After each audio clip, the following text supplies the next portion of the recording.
Hi guys and welcome, I am the SNES Geek. Happy New Year to everyone! I hope your year will be amazing. Mine definitely will. Today I will review Off-Road Wide Open, a racing game for the PS2. But before this review actually begins, let's have a look on the back of the cover so that we are prepared. A new racing style, Off-Road Wide Open, is an anywhere-to-go race. Complete off-road experience, single race, career race, free roam mode and multiplayer mode. The 16 toughest tracks ever! Highly detailed and official license. From Europe, the famous Mercedes ML330, and from the US including MA General Hummer, Jeep Wrangler, Ford Bronco and more. Yeah, I think you get it. Oh wait, this game was developed by Infogrames. Wow, they have made many games. I'm gonna list them all.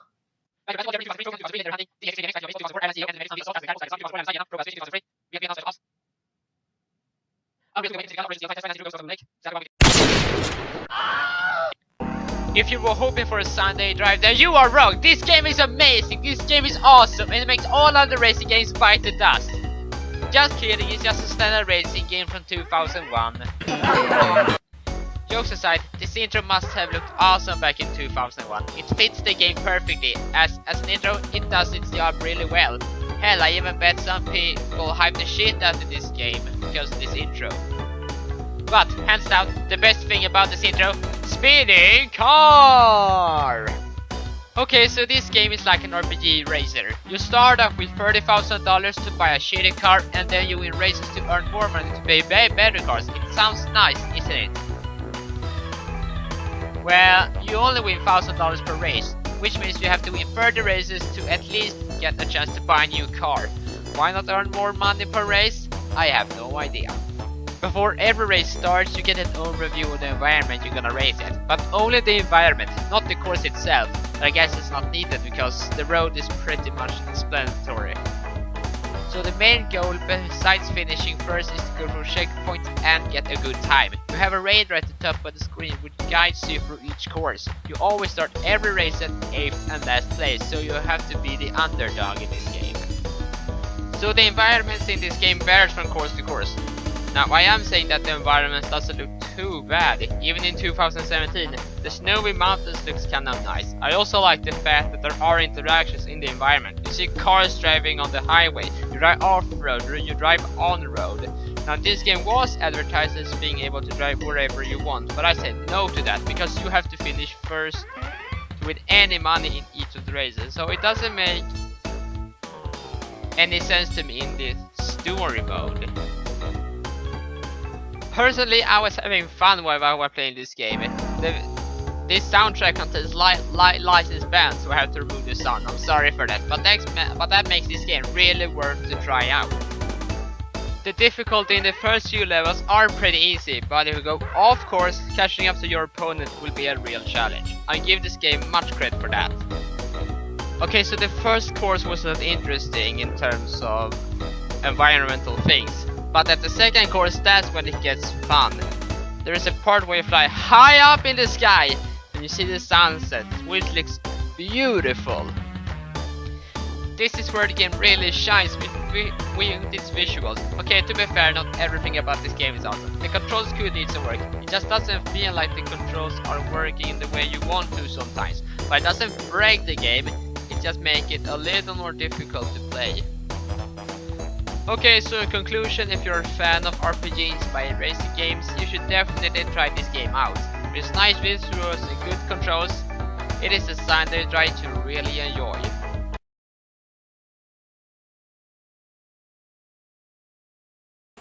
Wait. Oh no. Oh no, they want us to happen. It stopped working. This isn't worth it.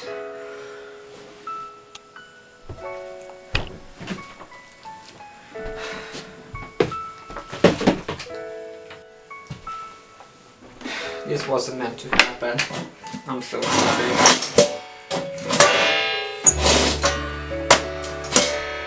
When I see your face, as I hear your voice, I remember.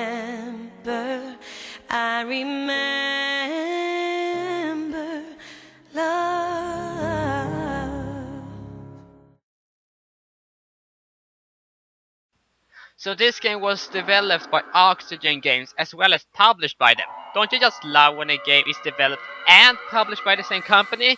I should mention that this game was made for the PC, PS2, PSP and DS, and it shows.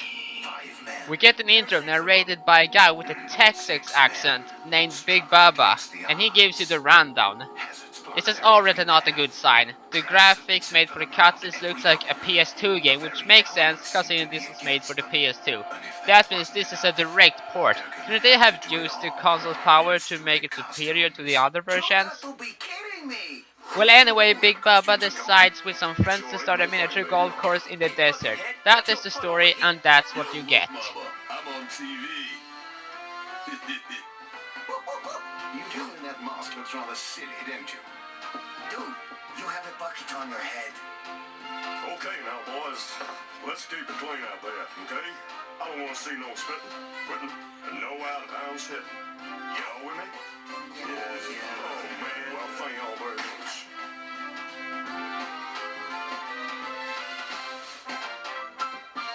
Perhaps I should play the caveman?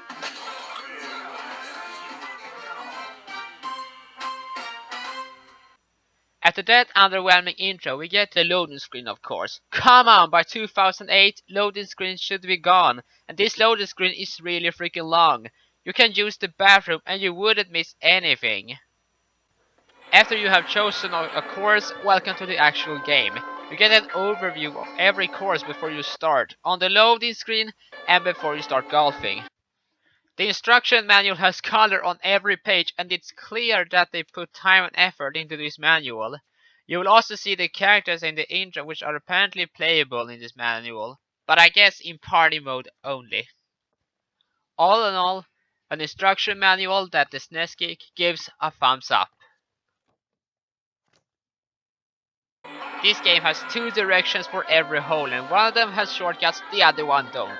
When you start swinging your club, you will see a power bar at the bottom of the screen. Hold down the A button to lock your strength and then swing as hard as you can. A cool feature that is not seen in many other golf games is that you will see a path where the ball will travel, which gives you loads of opportunities for shortcuts. You will see bags of cash lying around the course, and you collect them to buy things in a shop that I will show later. They each contain $50, which is not that big, but the big cash is by putting your ball into the hole with a pair or less, which gives you $150. You can buy some pretty sweet stuff with that money. Like I said, this is a PS2 port, but there's no improvements of the graphics, which is kind of sad.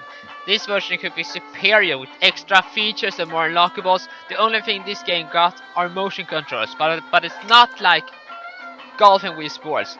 Actually, the movement of the golf ball is kind of weird. It's not as fluid as I would hope. It's kind of stuttering when it's about to stop. It's not a problem, it's just kind of weird. Now I will talk about this character you're playing as. He has no name and constantly wears 3D glasses, but it's absolutely worth it. This game may be in 3D, but not like that. I would say the difficulty in this game is perfect. The first few courses are perfect to learn how the game works, but the music is so annoying. Yeah, sure, it fits the mood of the game, but it constantly repeats itself and there are no other tech to choose from when you start. I think you can lock more as you progress, so that's something. Of course the game gets harder as you progress. Otherwise there will be no reason for this game to exist. There are some courses when you actually should go through the non-shortcuts as it's easier that way. Like this one for example. I failed this hole because of the fast moving platforms, and it's 16 tries and you game over. But fortunately if you're paying a little attention you won't fail that often. You can save it with every course, which I'd recommend doing because you don't want to restart.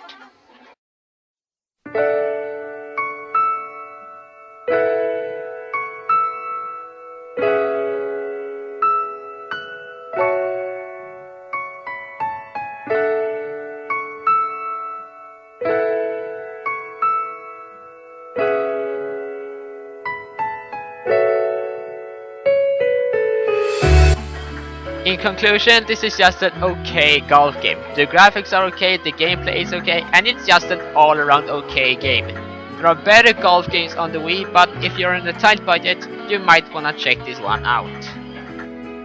This has been the SNES Geek, and thank you so much for watching. I'm gonna have more videos planned. I got 2 of them right here. Alright, see you in the next episode. Bye! So as many of you, the Nintendo Wii are home to some of the best games of this generation. It was the best-selling console of that generation as one of the best-selling game consoles of all time. But because it didn't have HD graphics and because its gimmick only lasted for that generation, the Nintendo Wii has gotten a lot of hate, which I really don't understand. So the Wii was actually home to some of the best games of this generation, from Mario to Zelda to Toy Story 3. The library was endless with great games for Nintendo Wii. And of course, with every game console, there's gonna be some shovelware. And this game that I got right here is exactly that, shovelware. This is Kart Racer for Nintendo Wii. This is gonna be one of the simplest titles I've seen for pretty much anything. And for a company trying to sell a video game, that's not a good idea. I mean, at least Rough Trigger had a great title, The Von Core Conspiracy. But this game's title isn't like that. It's just called Kart Racer. But I guess it gets to the point pretty fast. It is what it says. It is a kart racer. But the problem is, of course, it's a bad kart racer. There's absolutely nothing on this game online. Only on this minor websites, but it's nothing big. And there's not any review scores. This was made for both the PS2 and the Wii. But I assume the PS2 version was made first and then ported to the Wii, because there's nothing in this Wii version that differs it from the PS2 version, the only thing being motion controls. But because I now want to go back and review video games, I figured, why not take a look at this game?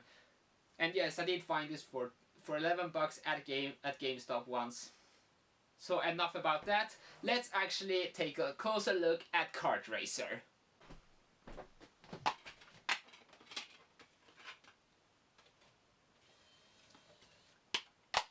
So even before the game has started, you will hear motor noises at the disc channel.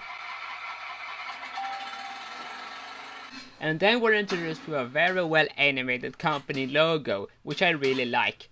This game was developed by Nordic Games, which, much like this game, they have a very vague company name. Googling them brings up nothing. And then we're greeted to an intro, which looks really bland and boring. There's no dialogue, just this soft rock music and people driving around in go-karts around what seems to be at the garage or a warehouse. I know intros are supposed to engage the player, but this does the right opposite. It bores me. And then we're at the main menu. I find it interesting that there are 2 separate menus for 1 and 2 players, but I'm just gonna go for 1 player. And even though there seems to be 4 options, you can only play 2 of them. And I don't have the patience to unlock them all. To its defense, at least there seems to be lots of stages and cards to unlock, so that's something. Like most Wii games, you can navigate the menus with the Wiimote, but I don't recommend it. It's just too sensitive and you click on something else. Much like Mario Kart, there are difficulties from a CCS. Everything from 50 to 150 cc, and since I only have 50 from the beginning, that's what I'm going for.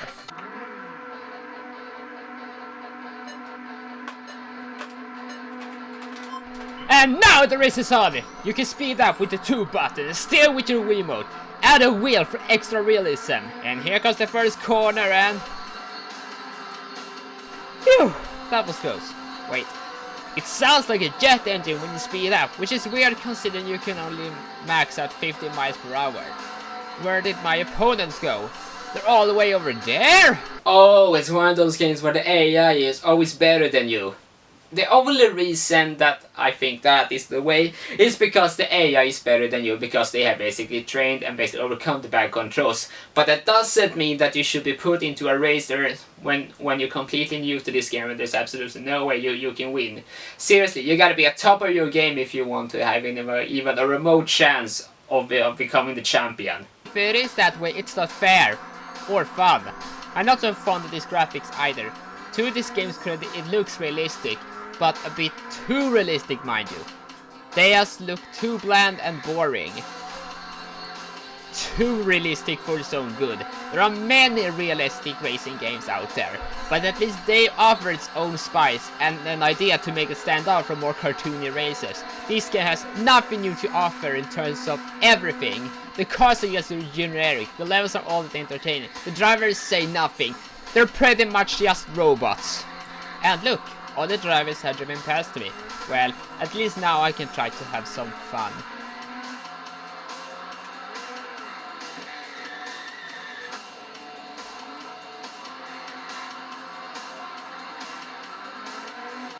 Okay, there's the knockout mode left. Maybe I can have some fun with this. Believe me when I say this, knockout mode is nothing new, it's just like the kart racer mode except with a different name. There's absolutely nothing that changes, nothing that's new, it doesn't add anything to the gameplay. It's just the same standard kart race over and over again. And much like the previous mode, if you crash, there's absolutely no way you can recover. Well, that's it, I'm done. This game is not good by any means, it's just too bland and basic to be worth anything. This game should merely only be bought by those who collect Squiggles who want the complete collections. But if you're like me and you want to play a fun game for the Wii, don't buy it, it's not worth your time. So that was it for my review of Kart Racer. I hope I will see you in a later episode, and when that happens, well, we'll find out. Until then, see ya! Hello everyone and welcome to another video on this channel, and today I'm back with another review! That's right, after many days and nearly a year, I am finally back with another review for you guys. And I'm gonna talk about the PlayStation, or a game on the PlayStation. So back in the early days, the PlayStation was revolutionary. It had 3D graphics, I see the audio quality, it had full motion video, and it had a name attached to it. That's right, the PlayStation was revolutionary. And I'm gonna talk about a game from the PlayStation era. That's right, I'm gonna talk about a game which was one of the first ever released, and that is Ridge Racer! The ultimate arcade port of a game that was released in the arcade. That's right, it was released in Japan in 1994 or 93, well, in those years. And then it was ported to the PlayStation as part of the American and European launch lineup of PlayStation games back in September of 1995. But of course, being that this game was released 24 years ago this November, holy heck. There's always a debate, does this hold up even to this day, considering it was such a considering it's considered a PlayStation classic? Well, there's only one way to find out, and I'm gonna show you now. So before even the actual racing starts, you actually get to play a bonus game before it even starts. That's crazy, huh? You get to play Galaxy, another Namco title that was created before Ridge Racer. And if you manage to beat this without being destroyed, or before the asteroids leaving, or whatever it is, you can get a special prize. However, I didn't beat it, so I cannot talk about it. But let's talk about what the really guys came for. They reviewed the game itself, and yes, within 2 seconds I was ready to race. 2 seconds, that's quicker than what it takes to hit the bathroom, even if you're the fastest person alive. And so, 3, 2, 1, and now the race is off. And yes, the controls are pretty basic. You use the X button to boost, and then you can press either of the command buttons to switch from a first person view to a third person view, something that was not present in the arcade version. So it's pretty simple, hold down the X button to boost, and then the D-pad to move. Yes, this was 1995 or 94, depending on when it was released in Japan, which means there are no support for analog sticks. That's right, you have to use the D-pad. And the controls work simple enough. The only thing you gotta make sure you don't do is that you overshoot. And by that I mean that you try to drift, because it does not really work that well. It is pretty early on, so you can excuse for that. But anyway, aside from all of this speeding, is there anything different you do? Well, the only thing you do, since this is an arcade port, You just race to the end and win. There are 12 competitors behind you right from the start, and since you are in last place, you have to be the champion. You have to prove that you are the #1 racer in the entire world. And how do you do that? By coming in first place, of course. So you have to bypass all the cars, and these races are crazy. You hear crazy music, an announcer that speaks English, and you hear car noises. And so the game becomes this arcade experience that you should not ignore. But there's really no reason to play this game aside from just beating the levels. It's an arcade port. You shouldn't expect to get anything worth it. Well, you can unlock tracks as well as unlock new cars. This game is mainly an arcade, so if you were hoping for a deep story, you won't find it anywhere in this game, and you might as well sell it and go buy Final Fantasy 7 or whatever it is you want to buy. But you know what? This is an arcade racer, and thankfully, this game delivers in the arcade department. It is very fun to play. Hell, it's very fun to play, and if you need to spare a few minutes to do before doing something big, then I would highly recommend Ridge Racer. It's an arcade classic, it should definitely be played, just don't expect any major things. Alright, that was it. See ya! No, actually not. Let's move on to the next game. Okay, so the next game we're gonna take a look at, and the last game in this video, is gonna be Destruction Derby for the PlayStation. This was released in October of 1995, and a little fun trivia, was the first ever PlayStation game that was released in Europe before North America and Japan.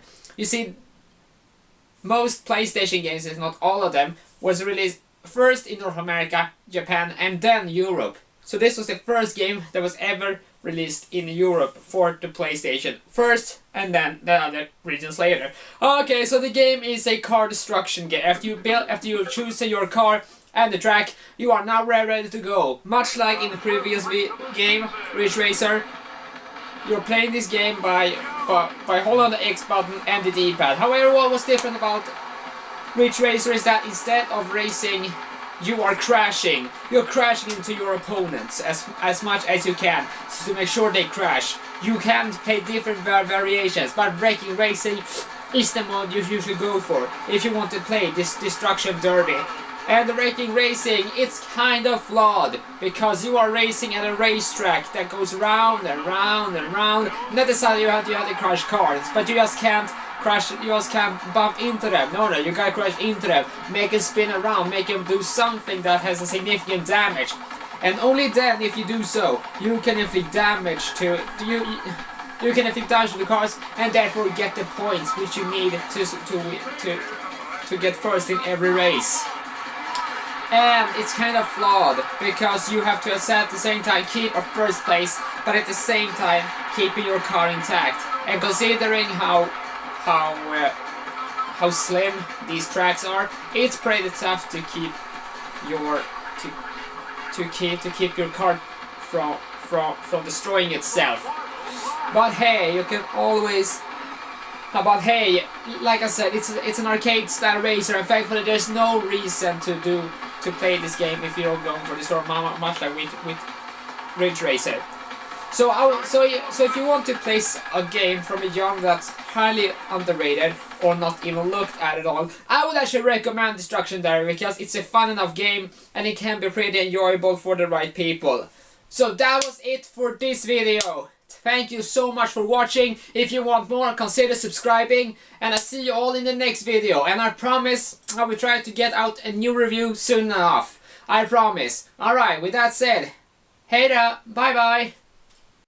Hello everyone, and welcome to another video on this channel. I am of course Daniel, as usual, and now I'm back with another review. And if you look at this camera, the sun is shining and it feels alright. And that is great, because my god, this winter was dark and grey. although it did have its fair share of sunny days, it was all around grey and dark. But that's how it is when you live in Sweden like I do.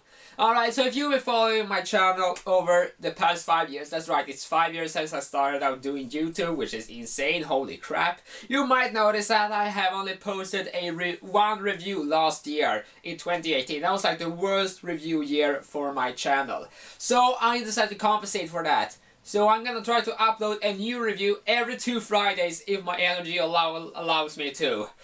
That's right. And to celebrate this rebranding on my review series and everything else, I'm gonna try my best to review 5 Wii games, which are games that I would recommend trying out. That's right, 5 of them.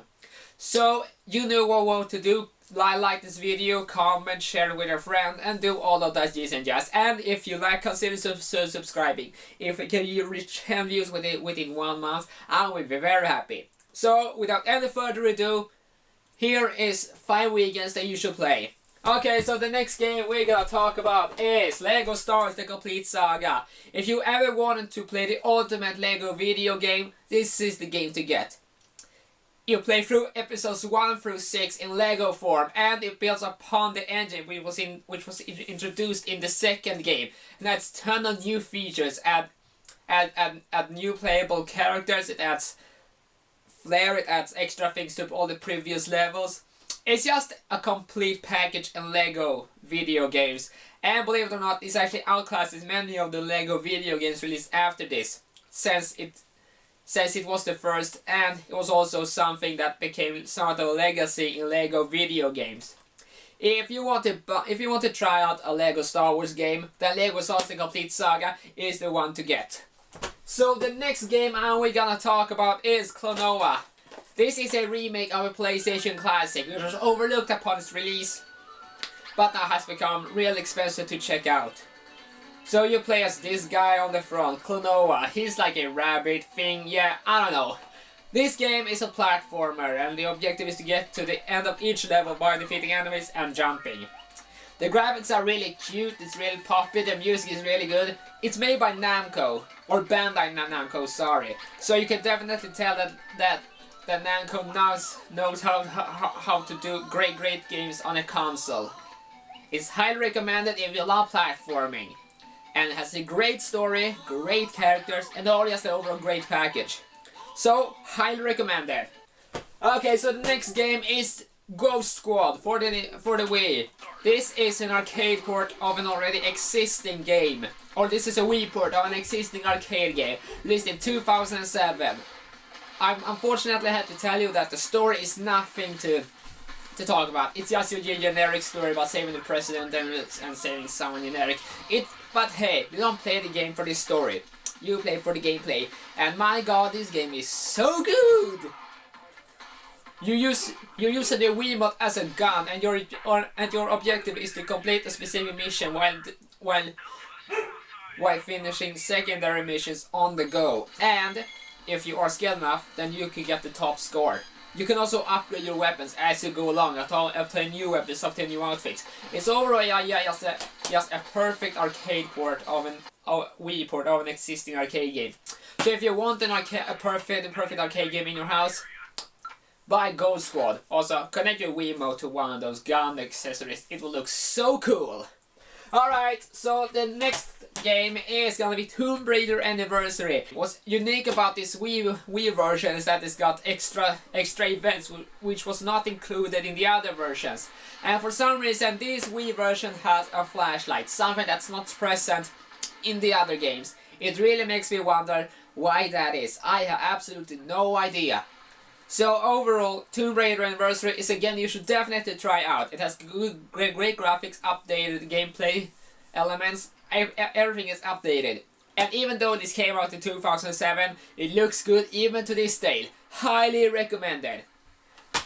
So the last game I'm gonna talk about is Toy Story 3. Yes, this was released on other consoles, but this is one of the best movie license games for the Wii. It has one of the greatest production values out there. The graphics are pretty good, the voice acting is perfect, the music is pretty good as well. There's absolutely no reason why you should miss out on Toy Story 3 if you were a fan of the movie. Even though the Wii version is the most inferior out of the versions with this kind of gameplay, it's definitely something that I should stop from playing this game. Remember, the Wii had experience and not graphics as its main selling point, and this game is just pretty good, even though you're possibly not playing this with the highest graphics possible. It's highly recommended for everyone who enjoyed the movie or just wants a great movie license game to play. So that was 5 movie license games for the Wii. What did you think about it? Was it a good list? Was it a bad list? What would you say? And which games would you buy instead? So leave all of your comments down below. So that was it for this video. I will see you in the next video, whatever that's gonna be. So, see you later. Bye. What is going on, people, and welcome to the SNES Geek Show. I am of course the SNES Geek. And in today's video I'm gonna talk about the game. But before I talk about that game, let's talk about the previous game which is related to this game that I'm gonna talk about. Okay, so in 2007 Sega released a game known as Mario and Sonic at the Olympic Games for the Wii. It was a crossover game between Sega and Nintendo characters that was in the Summer Olympics. And despite it being pretty simplistic and not being perfect by any means, it actually became a successful game, selling over 2 million copies, thus becoming the most successful crossover game in gaming history up to that point. Holy shit. But that was in 2007. Let's move forward a bit to 2010. To February of 2010, when Sega released a game known as Sonic and Sega All-Stars Racing. Now this was a game that was a kart racer that not only featured kart racers from Sonic, but features characters from other Sega franchises. Now the game itself was released for the PS3, Xbox 360, Wii, and then the Nintendo DS. But for this video, we're gonna have a look at the Wii version. Okay, so the first thing that happens after you push start is a cutscene, which looks amazing. Sega know how to nail their cutscenes. So all of these characters that you're about to see in this cutscene, those are all the characters that's featured in this entire game. There's a turn of fight between every single one of them, which feels like this game is involved with every single character, that it's not just Sonic, because let's all be real, the most successful franchise in Sega's entire collection is Sonic the Hedgehog, or at least of the classic Sega characters.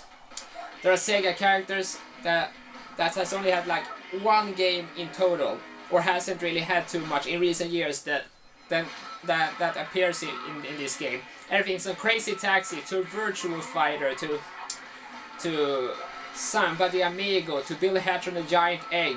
So many characters from many different franchises appear. And that is just the beginning. Now, if this intro doesn't hype you for what's about to happen in this game, then I'm afraid this is not something for you.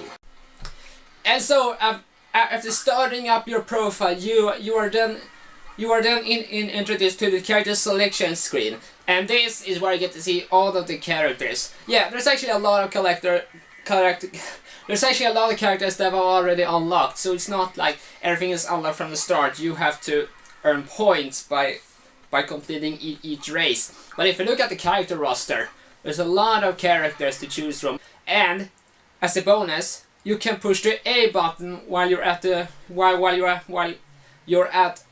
card you wanna choose, and you can see its stats. Yeah, sure, it's not like Mario Kart where you can see the stats on screen, but you know, it's not bad, Sega, not bad at all. I can perfectly navigate it otherwise.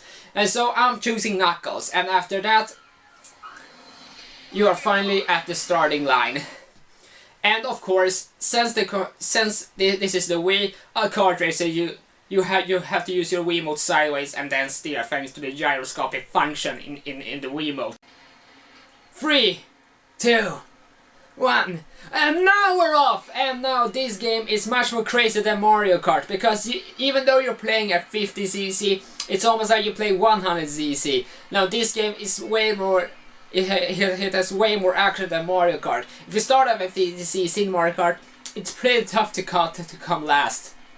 But in this game, there's actually some competition, or at least competition that's noticeable. They aren't just disappearing on the map. Speaking of map, this game doesn't have an actual like representation of the map. Instead, it has a line that you see on top of your of the screen. And you know what? Despite only being a line, it actually works decently well as you can actually determine how far away you are from the opposition, and if you need to speed up and such. Now, one thing that this game does better than Mario Kart, in my opinion, are the items, because these items are actually from other Sega games, which is pretty interesting. And there's also a commentator which commentates everything that you do. Unfortunately, for this review, I have him turned off, but you can turn on the commentator in the options. And thankfully, he doesn't speak Japanese; he speaks English, which is an added plus. And so the items that you use are traffic cones, they're rainbows, it's basically items that you can find in every cartridge like Mario Kart that stops you dead in your tracks and such. Now, one thing that I really do enjoy with this game is this specific item. Now, at random, you can get a special item, which is character specific, mind you. And if you pick up that item, then you will get a giant speed boost, and is most likely able to catch up to your opposition. And the great thing about this item is that you can actually use it. You cannot just use it for like speeding up, but you can use it for attacking the opponent. And now let's talk about the tracks themselves. Now, like I said, there are different characters from different franchises, and the same applies to the tracks. All the tracks are drastically different, and they're all from different franchises, which is pretty cool in the set, which gives each track some variety and its own taste. Now, the graphics in this game are actually pretty damn impressive. It's very colorful, it's very cute, it's very poppy.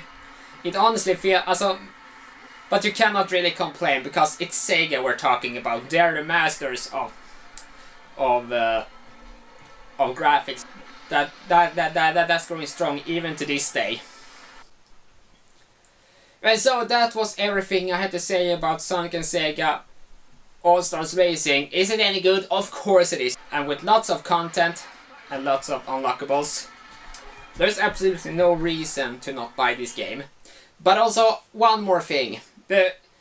Throughout every core, and depending on how well you do, you earn points. And with these points you can buy items. However, it's not like your typical Mario Kart point. No. This is Sega miles. And these miles can be earned from just finishing. Not finishing last or in first or such. Just get to the finish line. And that is a pretty cool feature which appeals to both hardcore and casual players. It's not just for kids, which in itself is a pretty cool feature. Okay, so right now I'm editing this, and it came to my attention that I totally forgot to talk about the ending. This ending is great. Everyone is cheering on the winner. That's right, it doesn't matter if you place third, second, fourth, last, or fifth, or whatever, because you will always be included in this ending. Great job, Sega. So that was it for this video. I will see you in the next video, where I will be talking about yet another game. Until next time, bye! What is going on, people? I am the SNES Geek, and welcome to another review. That's right, it's finally Friday. It's your favorite day of the week. It's my favorite day of the week. Everyone loves Fridays. So in today's video, I'm gonna be talking about a game for another console. That's right, for the first time ever since this show got rebooted back in March, I will finally talk about a game that's not on a Nintendo console. Wrap your head around that. Sorry. But before I talk about that game, let's actually talk about the time in which this game was released in. So it was November of 2000. The PlayStation 2 had been out on the Japanese market for 6 months, and it was about to be launched in Europe and North America. Expectations were really high since the PlayStation had done really well. And so there's gonna be a whole new generation of game consoles along with a whole new generation of games. And this 6th generation had a lot to live up to after what the previous generation had introduced. Games on CDs, which was crazy at the time. And so the hype built up for the PlayStation 2, and the launch finally came out in late November of 2000. And there was one game in this entire launch lineup. That was a golf game, and that game is what we're gonna talk about today. Swing Away Golf. This game has absolutely no reception online. I only found it at the retro gaming store, and after looking more into this game, it turns out this has barely any reviews whatsoever. Only a few at launch, but it's not like a game that everyone talks about or hidden gem or such.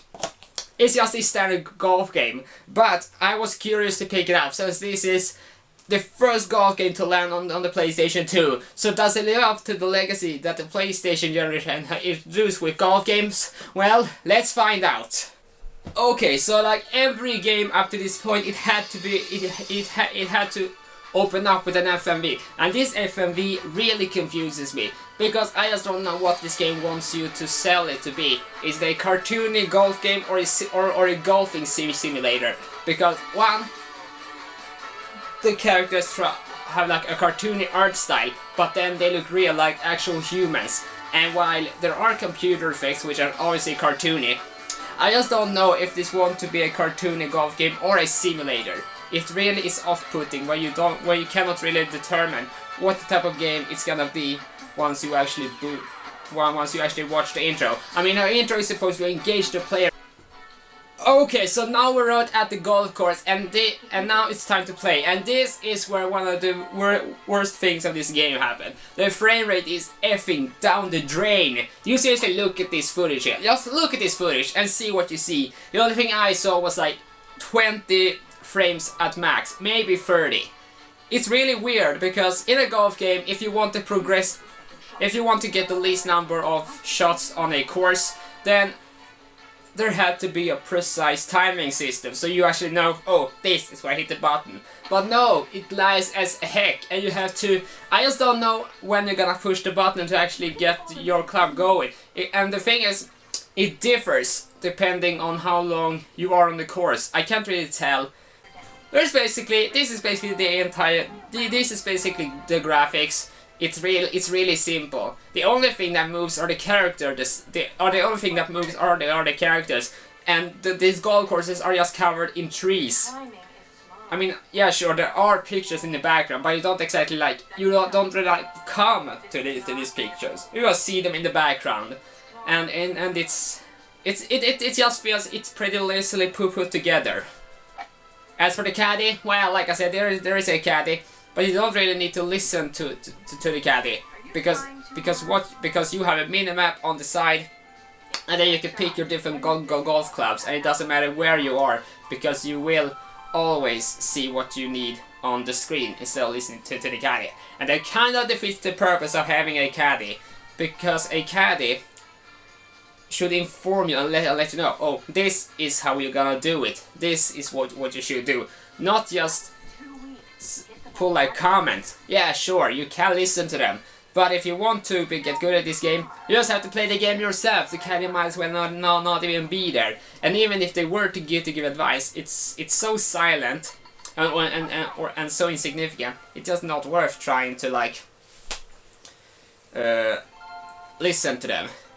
It's kind of sad, really, because there is something I really like to this game, and that is the graphics. I mean, the character designs look really good. I mean, for early PS2, they look like actual people. And you know, I did say that this game does have a cartoony art style. I did not say that was a bad thing. It's charming. It's kind of cute. And I think that myself, the game is pretty fun. Yeah, sure, it's not as fun as say like Everybody's Golf. That is a pretty solid game. I mean, this game pales in comparison to the likes of Everybody's Golf. But both games got their strengths and weaknesses. I would say that this game delivers in charm, because I really do get invested in these characters, as well as their motivations. And also, the music isn't that bad. I mean, it's your generic golf music, but you know, you could do worse.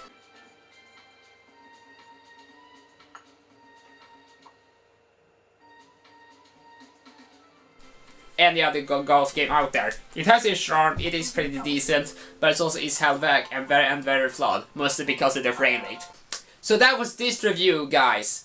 I hope you like this review. If you do, then click the like button, leave a comment, share this video, and consider subscribing. Alright, and with that review done, I'll see you next week. Bye bye.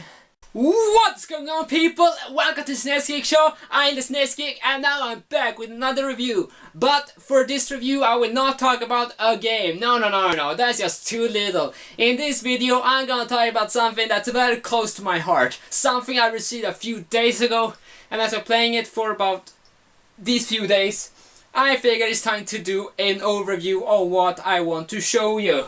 So now, here is the Nintendo 3DS XL. So many people knows about Nintendo 3DS. It was Nintendo's previous handheld. Now the 3DS was initially released in 2011, in March of 2011, retailing at $250. Nintendo was already being highly successful with their Wii console, and then Nintendo just said basically this, that they thought the hardcore fans would buy it, but without the lack of quality games and $250 at the price tag, the 3DS did not do well during its first few months.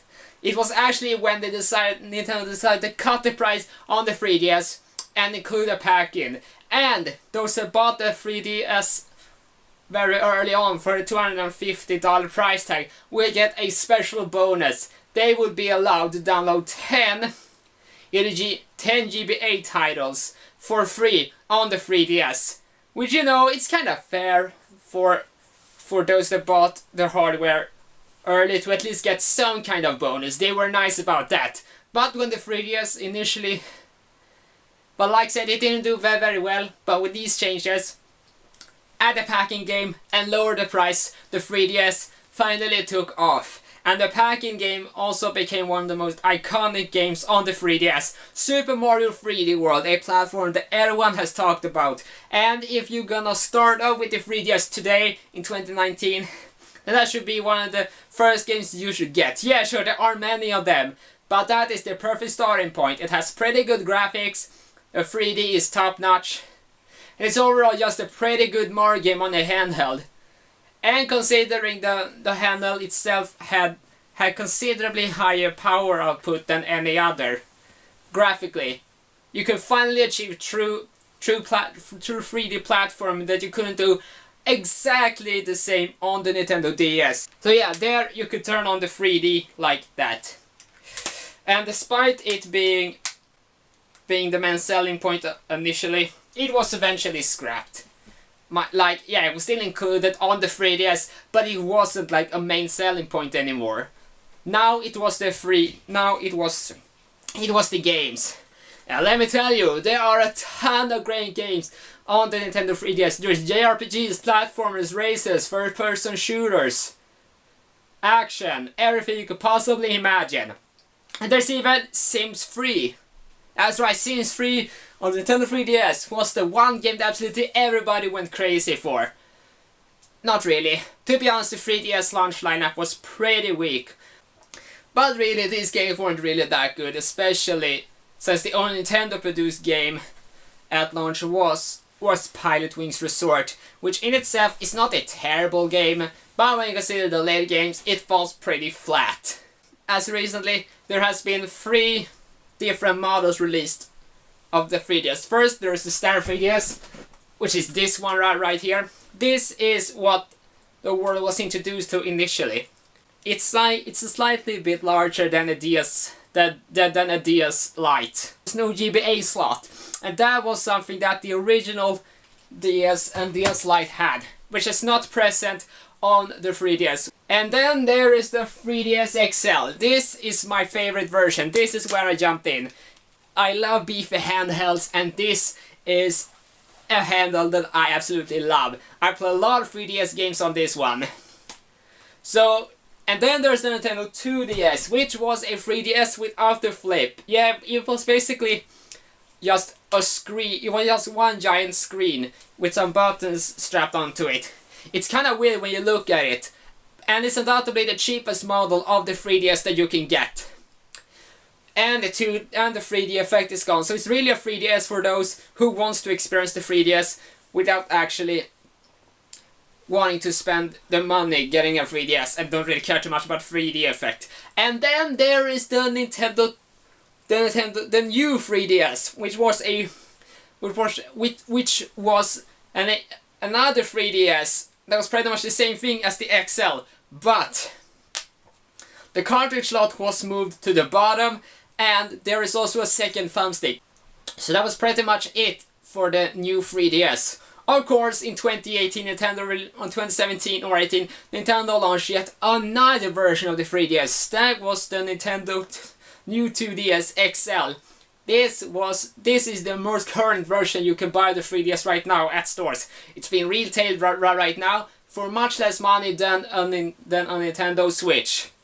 And the only thing it does, aside from the other versions, is that it's got second thumbstick, of course, but then the 3D function is removed as well. So if you wanted to buy 3DS for the 3D function, that will not apply to the new 2DS XL.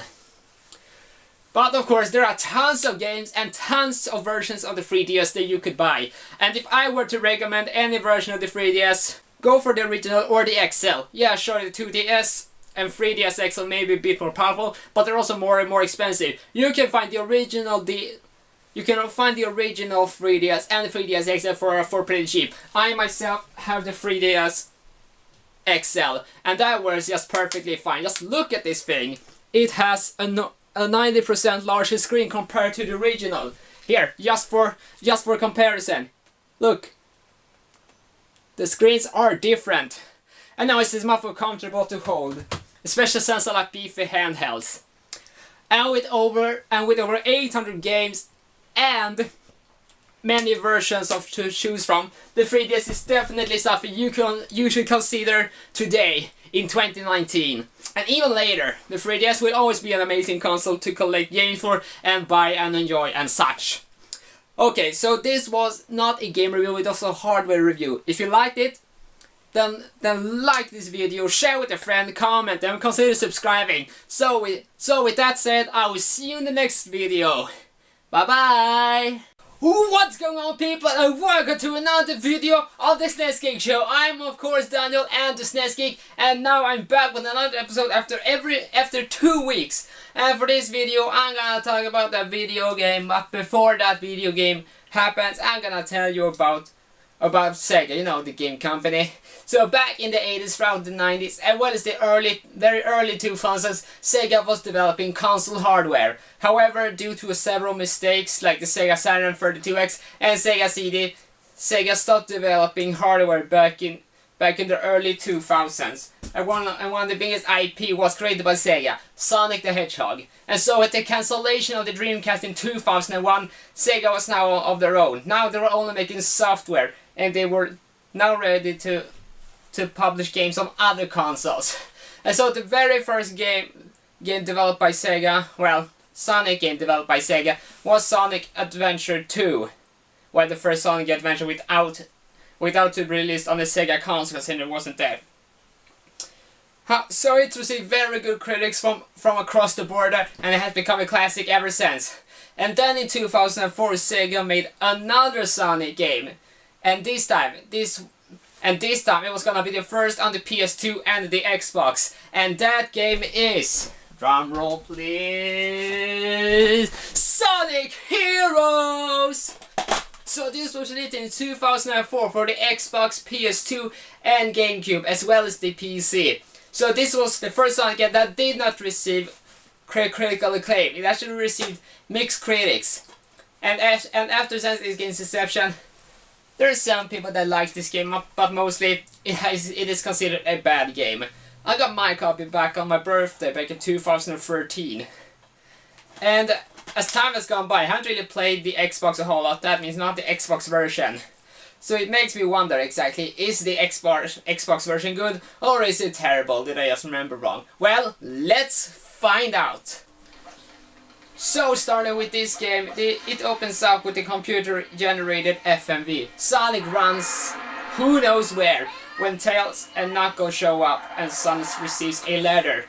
and this letter talks and has clear text written on it. Now that is something that's kind of odd, because letters in games don't usually have any real words. You just bunch of scribbles. But this particular game has letters in its intro, and basically says that he's with the ultimate weapon, which gonna fire in 3 days, and he makes Sonic, Tails, and Knuckles try to stop him. And so after a few motivational words, they leave on a grand adventure. And for some reason, Tails jumps off his airplane, also known as the X-Tornado, I think it's called, just off into the distance. You don't even see it anymore in this game. He just jumps off along with Knuckles. Which, by the way, why does Tails even have an airplane? I mean, he can fly with his tails. But yeah, whatever. I guess they need some logical way for Knuckles to be on it as well. And so that cutscene is over, and the first level can begin. Okay, so the main selling point of this game, aside from it being a Sonic game, is that you play 3 characters at once. That's right, 3 characters at once. That's actually a lot of characters from one game. Okay, so so you can pick from maybe 4 different teams, all of them based on difficulties. So Team Sonic is obviously gonna be the medium difficulty. It has all the levels, and it's just the right difficulty for newbies to experience the whole game, but still wants a fair challenge. And then there's Team Dark, who is, well, it's the highest difficulty. Enemies takes much more to destroy, and it takes a lot more to get through each stage. And then there's Team Amy, who is the easiest difficulty in the entire game. All of those levels have been cut off, has been shortened down, and all the enemies are pretty easy to take out. This is the difficulty for newbies who just want to complete this game, or little kids. And then there's Team Chaotix, which features 3 characters. It's Espio the Chameleon, Charmy the Bee, and Vector. Well, I don't know really exactly, but Vector is an alligator. Now, their levels are mission based. You're supposed to complete a specific objective on each level, and it doesn't actually go through the entire level. It only takes a portion of the level and turns it into mission based. You know, it's actually kind of creative. Has tested very sense. Okay, so the way this game works, of course, you use the control stick to control your characters. However, it becomes a bit different than usual. Now, each character has its own specific characteristic that's gonna take you through the entire game. For Sonic, it's obviously gonna be speed. For Tails, it's gonna be about flight. Actually, when you push the X button, switch to Tails, for instance, then each and every character stands on each other, and then you can fly higher. Then he also has an aerial attack, and they're mostly used to stun enemies that's in the air, and to get through from the different paths. And then there's Knuckles, who is all about power. He just punches as much as he can. There are several parts in this game where you have to be powerful, so it's not like one character is better than the other. It's a combined mix of all 3 characters the 3 characters you play as, which is honestly a decent idea that hasn't really been used at all ever since this game was released. At every 3rd level there is a boss fight. It can usually vary, but for this first boss fight, it's obviously gonna be Dr. Eggman in his Egg Hawk. And his battle is kind of interesting. Now you see, throughout the entire game, when you collect rings or take down enemies, you have a gauge that fills up at the corner of the screen. And when that fills up, you can perform a team blast, taking out every enemy on screen. It's honestly pretty good. It's honestly a pretty good idea. They implemented that into the boss fight. You really have to hurt. You really have to bump into the Egg Hog as much as you can with Tails Thunder Shoot. However, the main idea behind this boss fight, to get as a great time as possible, is as if you attack using Team Blast. And you can charge, and two Team Blast will usually do it. And once you have damaged him enough, he will basically retreat. So I haven't beaten him. He just retired from that battle, and then you move on to the next zone. Yeah, it's pretty much, it's kind of similar to the original games if when you really think about it. A zone, and then you have to beat a boss fight at every third level. It's by no means a bad experience. In fact, I quite enjoyed that.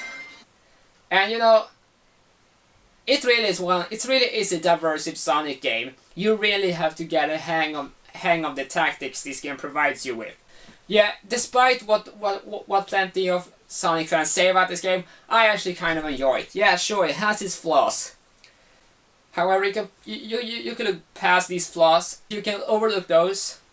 Sonic Heroes is by no means a bad game. However, despite being the inferior version, the PS2 version actually sold quite well, selling over 1 million copies on PS2 alone. Hell, it even got a platinum re-release on the Xbox as well, which is a pretty impressive feat for such a mixed Sonic game. But then again, most Sonic games sell well despite what they are. So that was everything I had to give to you for this review. If you like this review, comment down below, leave a like, share, and do all of that stuff. And I will see you in the next review. And also, this was the 27th subscriber special. Thanks to everyone who has subscribed. You rock. And so with that out of the way, I am out of breath, and this has been this Friday's review. See you next time. Bye bye. What is going on, people? I am the SNES Geek and welcome to the SNES Geek Show. Yes, after 2 weeks, I'm back again with another review, and today I'm gonna talk about a game on my console I haven't talked about yet. The PlayStation 3. Ever since the inception of the PlayStation 3 in 2006 in North America and 2007 in Europe, the world has been treated to HD gaming. But that was until later. The earliest PS3 games did suffer because the developers who developed games for the PS3 just didn't understand how this hardware could be fully utilized. And it was because of that Sony lost lots of money early on in the PlayStation 3's lives. The games weren't all that amazing. Not any big titles, but there was one game of the bunch that actually had a recognizable franchise on the cover, and that being Virtua Fighter, and that game is Virtua Fighter 5. That is gonna be the game I'm gonna look at this video. It was actually a game that at least gave us a little hint of what could be the next generation. But enough about me talking about it. Now it's time to review it. Okay, so after you have booted up the game, you're getting to the main menu, and there are 7 modes to choose from. It's only really the first 3 modes that actually matters. Most of the others is pretty much optional. It's arcade, dojo, quest. But before you get into the quest mode, you have to choose a character. Now there are 17 characters to choose from, and I think all of them are from previous Virtua Fighter games. So it's not like one character is removed from the other games and such. And each fighter does, thankfully, aside from its look, does have a different fighting style. No, I'm not a fighting game expert, so I don't know too much of what differs these fighting styles. But because she looks cool and because I'm the most familiar with her, I'm gonna be using my own character. So most of the game is kept on this map screen. You advance through these different tents and places with the D-pad and different tents means different difficulties. So I decided to this review to go for the standard easiest difficulty, because I want you guys to see as much of the game as possible. And then when you're at the loading screen, you will see your character and the opponent you're fighting against. Now, what's cool about this is that each character has a name tag as well as a phrase. The thing is, this game is not online. No. Sega added this themselves. This was added by Sega themselves. Okay, so now we're finally at time to battle. You get the short intro sequence before it begins. And now that you're fighting, the controls are pretty easy to use. You use the D-pad as well as the action buttons, and different buttons react to different things like it should. And much like most fighting games, you can you can change the different combos to make your overall performance strong. And thankfully on the lower difficulties, this is actually something I would recommend, since while it can take a short time to actually learn the controls, it can take a time before you actually master these controls. And to be honest, I actually went with easy throughout the recording of this review, simply because I wanted to get the most of this review. Okay, so graphically this game actually looks, well, while it doesn't look like a masterpiece, it certainly doesn't look all that bad. All the environments look pretty rich and colorful, and the animation of the characters are pretty fluid. This looks like actual humans. Well, okay, they move like actual humans, maybe not look like them. I mean, all of them look like bodybuilders, but it doesn't look too blocky or polygonal. But then again, it's Sega we're talking about. They usually know how to nail visuals. Doesn't matter which console that they're doing, and thankfully this is not an exception.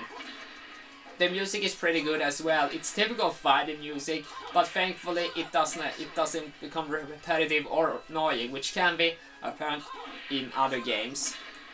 But you know, for a fighting game soundtrack, it's honestly not that bad. So during each battle, if you're able to beat the opponent, then you will get an extra count to your rank. Now, the rank is basically how good you are. If you beat enough opponents, you'll be able to advance up a rank. And what this rank do, I have really no idea, because I haven't played that far. But it adds a little challenge if you want to become good at the game, that you have to do. And occasionally there will also be item battles. These are basic battles, except you will get an item when you win. And it can vary from articles of clothing to money. You don't really know what you get when you win. It's really as a gamble if it's a good idea or not. But hey, you could always use both, because there's actually a lot of items you can unlock for your character. And each and every character has its own item and its own menu. It's not like every character shares all the clothings. If you want to really customize your character and to make it really worthwhile, then you gotta collect everything by beating opponents and getting coins and buying them. And at times you will be presented with a screen which says that you can compete in a tournament. Now this will happen at random. You don't really know when it's gonna happen. So I was actually playing through this game quite a bit before I actually got to get to do a tournament. As the tournament itself, well, like I said, it's random way when it happens, and the difficulty is random as well. You can get thrown into a big tournament with super tough opponents from the start, or you can get put into a slightly smaller tournament with lesser opponents. You can't really decide which one is gonna be, which can be off-putting if you just wanna do standard fighting. But then again, the arcade mode is the way you should go if you just want to fight continuously continuously. Now, one thing I really do like about these battles is that when you're entering the loading screen, you will see a percentage that your opponent how many percentage of battles your opponent has won, and you have won as well, but also lost. So that means if you do like 10 battles and no losses, you have of course 100% winning streak. However, if you lose, then loss number will increase. So that means that if you're just a very skilled opponent, if you're just a very skilled player right from the start, you will be able to keep your percentage as high as possible. But of course, if you lose a match, you lose percentage, but then you have to keep on winning.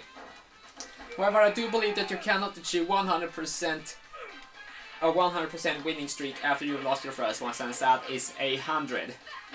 So yeah, that was what I wanted to show you about Virtua Fighter 5. In the end, it is a pretty good fighting game, and it's definitely one I would recommend if you like fighting games. Yeah, sure, it's not very hardcore like a lot of other fighting games, but then again, this is made for casuals, and it has an arcade style. It's easy to pick up and play, but difficult to master. But that should be the tagline for every fighting game out there.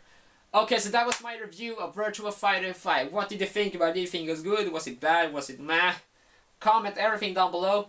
Like, comment, favorite, as well as share this video online. So with that review done, I will see you in the next video. Bye! What's going on, people? I'm the SNES Geek and this is the SNES Geek Show. And for the first time ever on this show, I'm sitting on a chair. That's right, I have a new setup, I have a calendar here, and I'm gonna begin this new series from a new perspective. Well, sitting in this chair anyway. And I've got a new game to review for you guys, and today it's gonna be Sega Bass Fishing. So this is a game in the fishing genre, not something that everyone knows. In fact, it's quite obscure. There's barely any fishing games that gets any sort of recognition. Well, this particular fishing game is developed by Sega. It was an arcade game that was then ported to the Sega Dreamcast in 1999 and was a pretty unique game in that it required a specific controller. A controller that was in the shape of a fishing rod. Now, without the fishing rod, this game is pretty lame. However, that would change as this game would see a port in 2007 for, well, the Wii. Let's see if a new take on an arcade classic was translated well onto the Wii. Let's find out. So the game opens up with an intro, which if you were pretty bored at that point, you will get super happy. It's jam-packed with super hype music, super hype sound effects, and generally a pretty cool intro. And thankfully, this is Sega we're talking about, and they really know how to nail intros to make the game seem amazing. And I promise you, this awesomeness that we see in this intro is gonna translate well in the game itself. Okay, so there are several modes to choose from. There's practice mode, nature trip mode, and arcade mode. For this video, I went with arcade mode. Okay, so the arcade mode consists of 4 courses, which means you will be on 4 different locations, and you have two minutes to get the required gold to advance on to the next stage. And so right before you start casting, you have to choose a lure. It's now pick a location, and you do so by using the control stick. One weird thing is you don't really have free movement of where you can begin. And now this is where the actual game begins. You're going underwater, which means you cannot look above. Okay, so much like real fishing, after the rod has been once the lure is underwater, you now have to lure fish to you. And there's really only one way you can do so, by holding the B button or shaking the Wiimote to attract fishes. So once you have a fish on the hook, now it's your time to shake the Wiimote as crazy as you possibly can to get the fish. And 90% of the times that you actually catch a fish, it will stay on the rod. 5% of the times, at least what I've experienced, the line will break. But so, yeah, sure, you do have a bar to the left or to the right, depending on your country, where it is. There's like a tension meter, and when the tension meter has to rise to the top for several seconds, then the line will break. However, you don't have to really worry too much about that. At least I didn't have to. Just keep shaking the Wiimote like crazy, and the fish should stay on the rod. And depending on how big it is, the more points you get. Actually, your system of knowing how much fish you have is not determined by the amounts, but how much weight there is to that fish. And depending on how big the fish is, the more points you get. It's a simple system that gets the job relatively done. Relatively well. Now on this first course, you have to get a maximum of 10 pounds. Now unfortunately you can't go forever. After the 2-minute timer has expired, then that means you can just continue. That's right, there's no way you can actually game over in game. You actually have to like finish the arcade mode in order to get a game over, which doesn't really makes much sense. So you have to get a certain amount of weights in order to then complete the course. And when you complete the course, you're moving on to the next one. And for each course that you're playing at, the more weight you have to get for the fish. Now, I think it's the less fish and more weight, it gives you more points. It wouldn't really make too much sense. However, in terms of the content, there isn't really too much going for it. There's pretty much those 3 modes I've mentioned. And there isn't really too much extra things to do. In fact, it's only a single player game. Which is kind of weird, considering arcade games should be played multiplayer. Which means you cannot hook up with a friend. However, I can only assume that because it will be maybe kind of hard to keep 2 players on screen at the same time, Or maybe it does. Yep, 1 player. Look at that. It's only 1 player on the box. Yeah, I had to check that. Silly me. So yeah, this is a single player experience, which but that shouldn't really put you off from playing this game. It still is a decently fun game once you get into it. It's just that it's not everyone's cup of tea. There are a few flaws, like how you can't, like how you can just move, how you can just shake the Wiimote like crazy to catch the fishes. There ain't too much strategy around it. It's just about well in the Wiimote and then catch the fish. However, once you get to the catching progress, that's actually kind of fun because the music amps up to 11, and then you're going like I did during the recording of this playthrough, and that is actually something I was surprised to find, that it was actually pretty fun, in fact, to catch these fishes. So yeah, there's definitely a market to Sega Bass Fishing, not just everyone's cup of tea, but if you want to try an arcade fishing game that doesn't take that's not serious, basically an arcade fishing experience in your room, then this is a great game to get. It has just enough charm and enough fun fact to actually be worth playing at least once.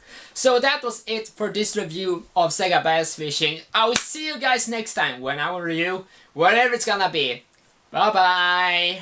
What's going on, people? I'm the SNES Geek and welcome to the SNES Geek Show. Yes, and after some due time I'm finally back and it's time to premiere Season 2. That's right, I didn't say so, but the previous SNES Geek episode that I did was the Season 1 finale. That's right, so we got a jam-packed with content for you this upcoming season. And to celebrate that it's a Season 2 premiere, I'm gonna be reviewing 4 games in one video. That's right, 4. And now that we're finally back at school, what is the greatest thing you can do after school after an exhausting day? That's right, for this video it's gonna be playing video games. So today I'm gonna be showing you 4 video games that's pretty casual that you can pick up and play and don't really have to push my thought into. Alright, so let's begin with number 4. And by the way, this is not gonna be a ranking, this will just be 4 games that I would recommend. Alright, let's begin! Okay, so the number 4 game on this list is going to be Ratchet & Clank Tools of Destruction. So Tools of Destruction was the first Ratchet & Clank game for a new generation, aka the PlayStation 3. So at this time this game had a lot to prove. It was going to be the next big Ratchet & Clank game for HD gaming. How did it turn out? Well, pretty good actually. Most critics were pretty positive about this game.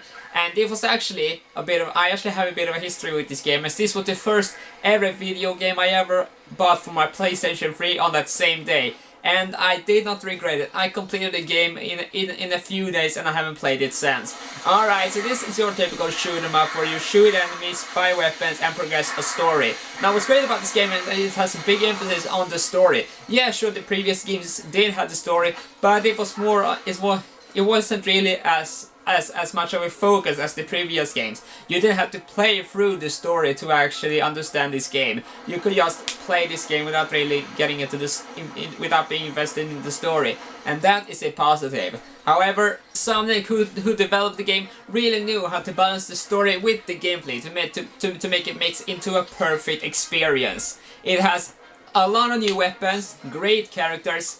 Well, really on really only the main characters that you've seen previously, Captain Cork, Ratchet & Clank, as well as a few others, but not a huge cast of characters, which makes each and every character seem special, and that is a pretty good thing. So it has a lot of shooting, a lot of story, and great graphics for the time at least, and this game holds up even to this day. So if you want a casual third-person shooter, doesn't take itself too seriously, but still has a pretty great story, then Ratchet & Clank Tools of Destruction is the game for you. And so the second game on this list is gonna be Lollipop Chainsaw. So Lollipop Chainsaw is a hack and slash action game. And while there's plenty of these on the PlayStation 3, this one, from what I've seen, is the most unique. So you play as a cheerleader whose name is Juliet Starling, and you basically have to say the word from a zombie apocalypse. And with that you have a chainsaw with you as well as lollipops, which is something that she absolutely loves. Now what's interesting about this game is actually not just the gameplay, but Jessica Nigri, you know, the world's greatest cosplayer, has done tons of video game promotions and done them really well. That's right, her as a person has been implemented into this game as a main character, which is so cool, and this hasn't really been seen before by anything.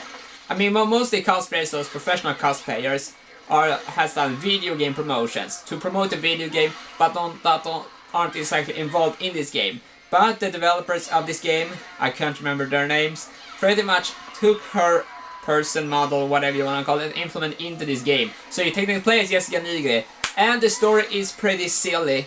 It is a pretty silly game. It has a lot of attitude and a lot of, like, you can tell that developers really put time and effort into it. So you basically have a chainsaw. You can do moves. You slash zombies with your chainsaw. You upgrade items. You buy items, you upgrade your health and such. There isn't really too much to say about this game other than it's pretty cool. It has a lot of attitude. It has a lot of cool cutscenes. The voice acting is done really well, and it's one of those games, like this list suggests, that you don't really have to have much experience in gaming to understand it, to have fun with. I definitely recommend this game if you want to have a fun gaming session after school. Okay, so game number 3 on this list is going to be Skate 2, and this is probably the most casual game you can play on this list. You're basically a skater. You take a skateboard, you skate around the city, and you're doing missions to earn more money and eventually to become popular. It's the perfect hangout game because you can just skate around the city and join the sites and basically have a good time. Or you can be a bit professional and actually do missions. Now the difficulty in these missions aren't really that great, but hey, it's a game that you can just chill out with and not actually having to worry too much about. And really, this is what the list is about. So you create the skater, and then you're going out to the streets and skate. Now there are a few things you do. You perform. Now there's something that this game does different from other skating games, is that you perform tricks with the right analog stick instead of with the buttons. Yeah, sure, you can do certain actions by using the buttons, the action buttons. But you're mostly just performing tricks with the analog stick. Now you can either play this game like crazy and just crash into people and being chased by the cops, or you can be a careful and good citizen by not doing any of that. So yeah, this is actually a game I would totally recommend if you aren't really that much if you aren't a serious gamer, but you still want to feel you're accomplishing something and not just skate around. So yeah, it's for both audiences, either hardcore gamers or as casual gamers like I am. I actually rather enjoy this game because there isn't too much to explore, but it's still there's lots of things to do. And you know, the city and the graphics, they aren't that amazing. It hasn't really aged that well, at least the graphics. But you know, the game has aged really well, and it's too bad that we don't really have any like major skating franchises these days. I wish they could come back. So that is the number 3 game on this list. And so the final game on this list is going to be Virtua Fighter 5. Now I have actually reviewed this game not too long ago, so I will stay myself short.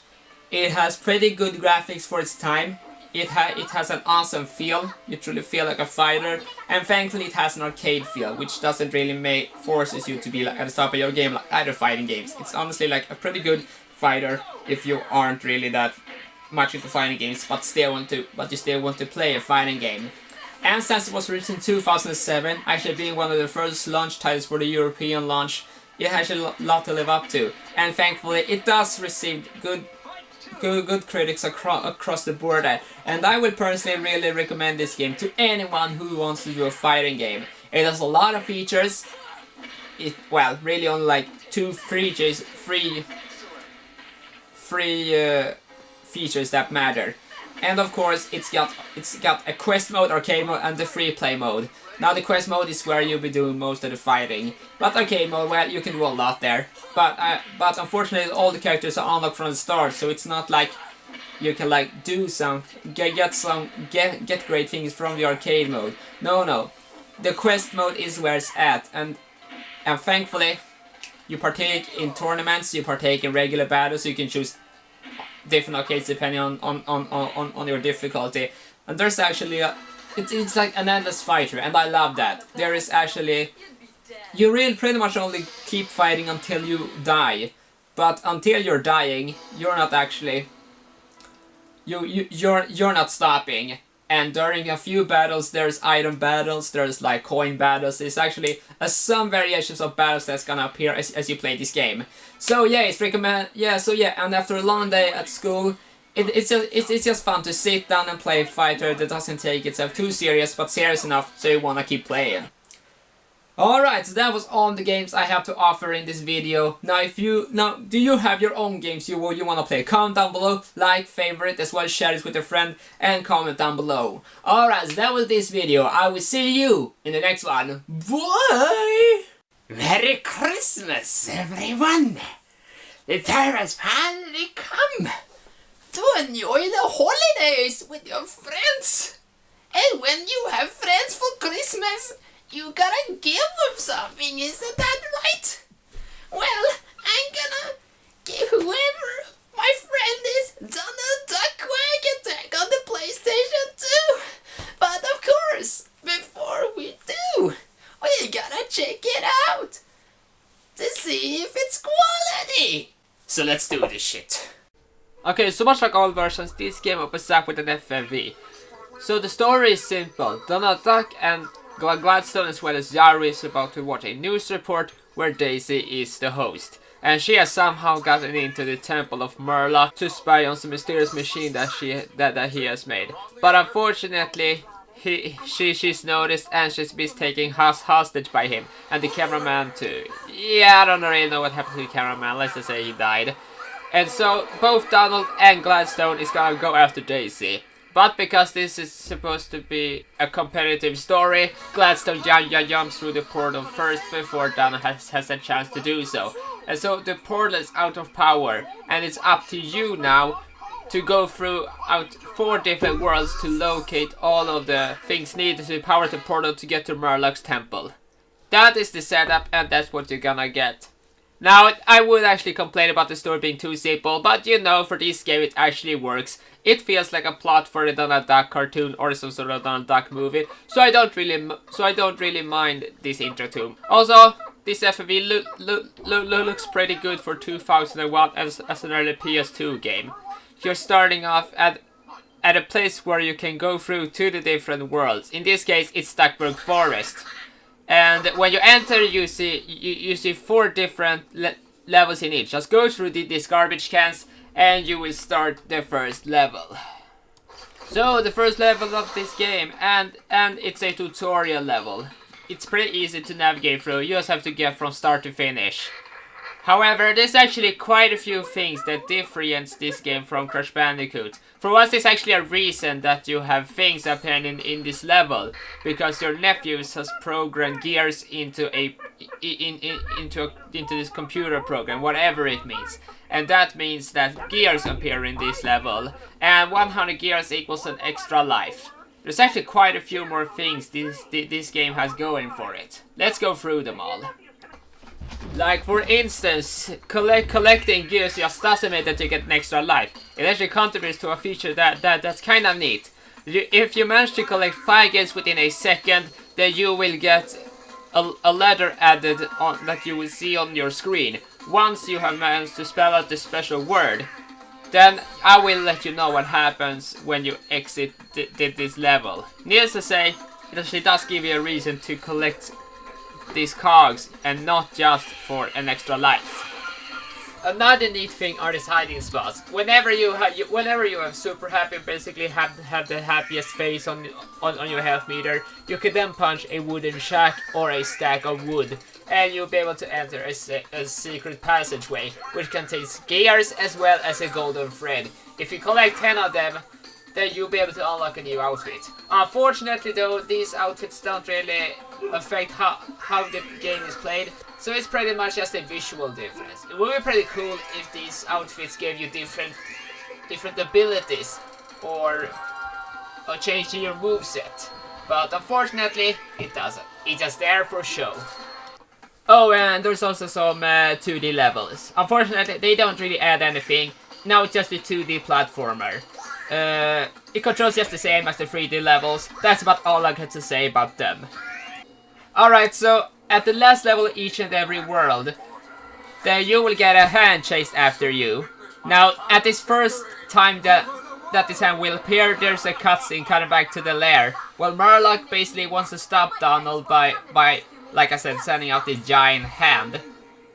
And then it shifts to a different point of view. Instead of you running just onwards, you instead running backwards with the camera pointed towards you. This is actually can be quite difficult because you don't know what is gonna be in front of you. It's much like a regular platformer level, except shifted to the side. It doesn't really adapt to the type of gameplay style it is. You just have to get to the end. And I'll tell you this much, if you're playing this for the first time as a kid, then it's rather difficult. However, it's not that long, and once you have reached the end, then the hand will stop chasing you. And you know, it's actually kind of weak that Ubisoft decided to steal Master Hand from the Smash Bros. Series. Alright, so after 4 levels, it's time to finally face up this level's boss. So the boss for this level is something you'll find out after you've seen this cutscene. So yeah, this type of cutscene always appears before each and every boss. It's basically showing that Gladstone has made it to the spot before you. But thankfully he's not a problem, as he, in just a few seconds after you met, just get hurt by whatever boss this is. As in this case, he gets smacked in the face by a giant chicken, and that is going to be the first boss fight of this entire game. Okay, so each and every boss of this game has 2 phases. The first phase is quite simple: avoid the projectiles. Now each and every boss has their own unique projectiles, as in this case it's chickens. But wait, you mean this hen throws all these chickens towards Donald and he kills them? Doesn't that mean that means she doesn't give a care about her babies at all? Mind you, you have to avoid taking damage at all times. If you take at least 1 damage from the boss itself, then this phase restarts and you have to keep on trying until you've actually won.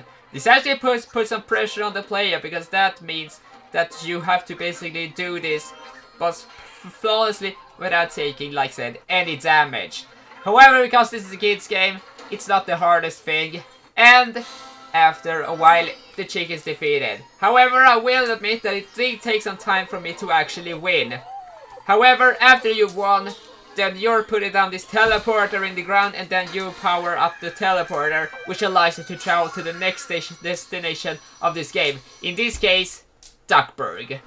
And finally, we have arrived in Duckburg, a place I've been dying to want to see rendered in 3D. However, before you decide to spend your vacation there, let's just take a look at everything that this city does wrong. Okay, to start off, there are so many oddly placed things in this environment. First off, there are broken mattresses which you can jump on. And then there are sentient garbage cans who even throws at its own garbage. That must be extremely gross. And then there are the workers who pretty much are jackhammers all the time without even any thought of where they're gonna do their work. And then there are the trucks who drives in and then out again. It's just so weird that absolutely everything doesn't seem to work. This mayor must be a real bad.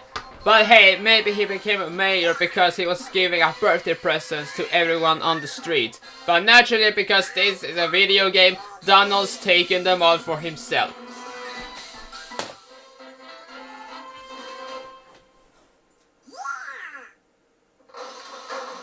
We have Gladstone, who seemingly has come ahead of us, despite we haven't seen him at all. But don't you worry, he's just a nuisance.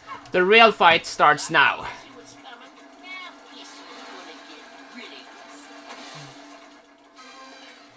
Alright, so the first phase of this boss fight. They're trying to wreck you instantly with their ball. But thankfully this ball is pretty easy to avoid. Just keep on running. And then there is time for the second phase. Okay, so the next phase involves them throwing small bombs at you. Now this is actually harder than the wrecking ball, simply because there are many more bombs they're throwing, and they're throwing them more and more frequently.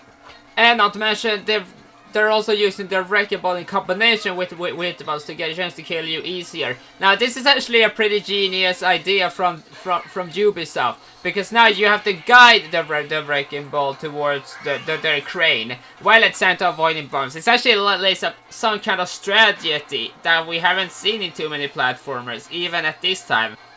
And then it's technically the second part of this phase, because now the wrecking ball actually starts making holes in the building that you're currently at. Yeah, sure, it's not that tough to avoid, and it's rather easy to get by. But you know, I will at least give them credit for adding something of a strategy that the previous boss did not have. And so after a few trial and errors, yeah, this boss wasn't really that tough. You have finally beaten the bigger boys, and then Donald pushes down an antenna into the ground, which then returns you to Gyro, who take you to Magica Dispel's mansion. So let's get ready. It's getting scary. Magica dispels flying manner. That's the third summit. We've almost done it, Donald. Keep up the good work. Okay, so first level of this world, Haunted Hall. And as you can see, you have a time limit of 4 minutes. You don't have to worry about the time limits. Like I said previously, this time limit doesn't really matter. You might as well not even be there. You have always enough time to beat this level if you just keep going on as usual. But even so, if you're hitting a checkpoint, then the time resets to the time you had before you died. But I will actually say this is actually at the point when the game starts getting difficult, because now all the enemies blocks your way and they're in your path. And the enemies of this world are actually pretty good. There are those there are ghosts in wheelchairs with swords, there's Frankenstein's monster. There's actually a ton of great monsters that fits this world perfectly. Yeah, sure, Duckburg did that too, but then there wasn't really enough enemies that really felt like they could be enemies. But all of the enemies in this horror world, they're actually not half badly designed. They fit this world, which is something I really like. Alright, now it's time for level 2, Eerie Alley. Oh yeah, this is actually the second one, which only has 3 levels. Why only 3 levels? I have absolutely no idea. The first one has 4 levels, and Duckburg has 3, and now this one has 3 as well. Why so? I don't know, which is kind of odd when you really think about it. And by the way, I do apologize for the lack of things to say in this review, but to be honest, once you've seen the first level, you've seen the entire game. There isn't much that differs each and every level from one another, aside from the world.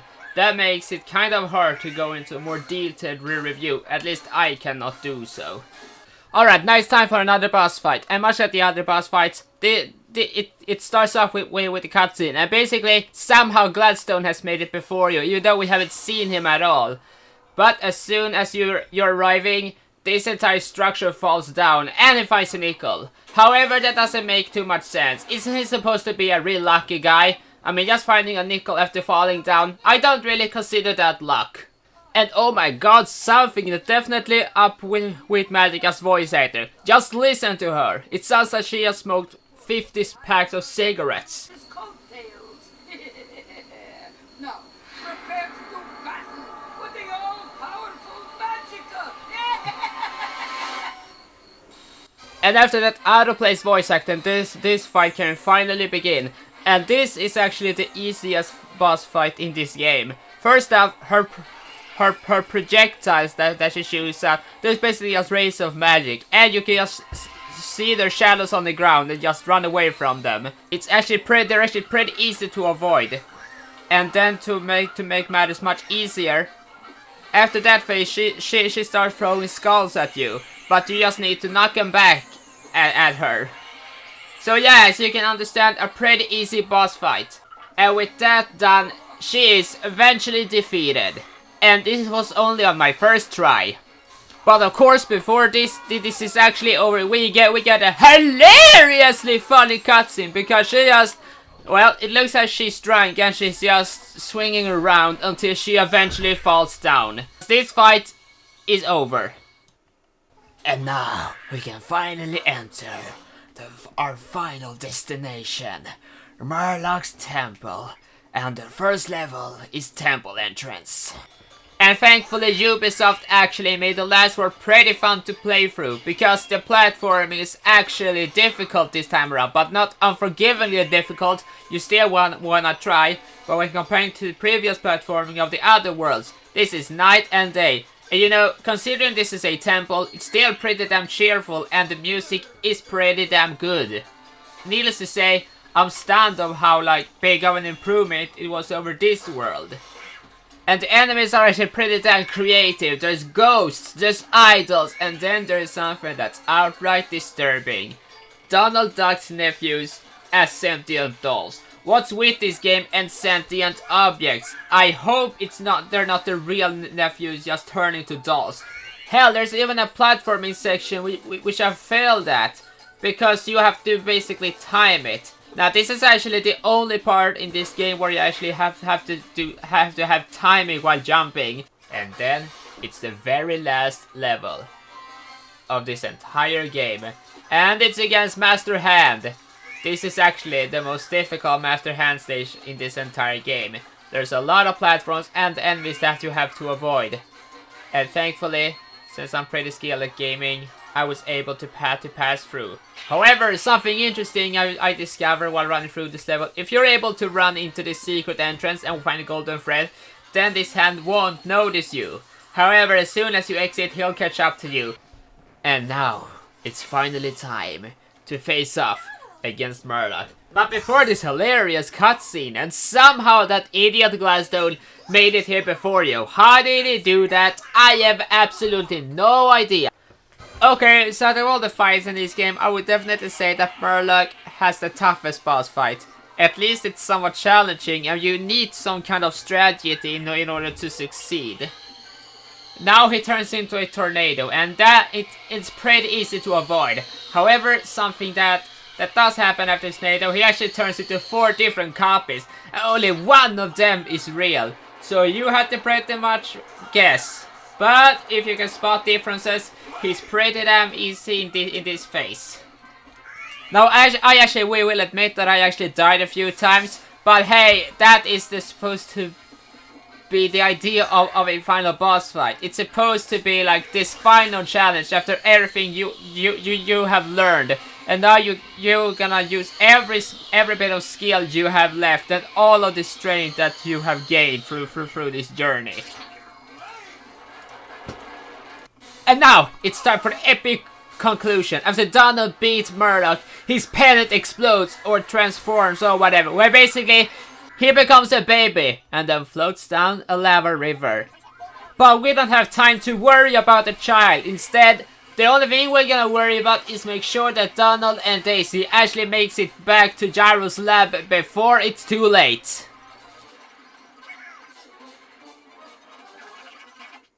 However, why did Murloc capture Daisy in the first place? There's a logical explanation for that. Brilliant! Hey, maybe there's a nickel. Huh? To make chocolate popcorn. Are you serious? Well, a silly ending to a silly game. Chocolate popcorn machine.